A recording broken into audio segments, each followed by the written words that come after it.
Ayun, happy birthday Kuya Jomel. More birthday to come pa.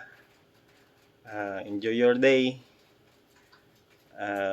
Siyempre, magpapasalamat na rin ako sa iyo sa walang sawang pagtulong mo sa pamilya natin.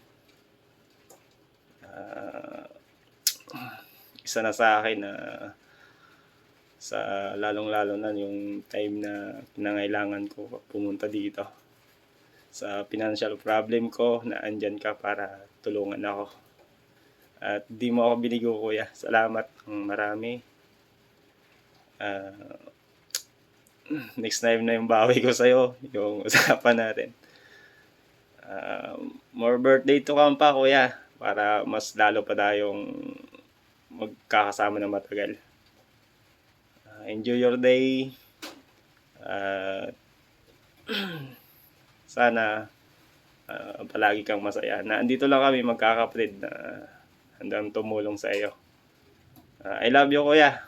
Thank you.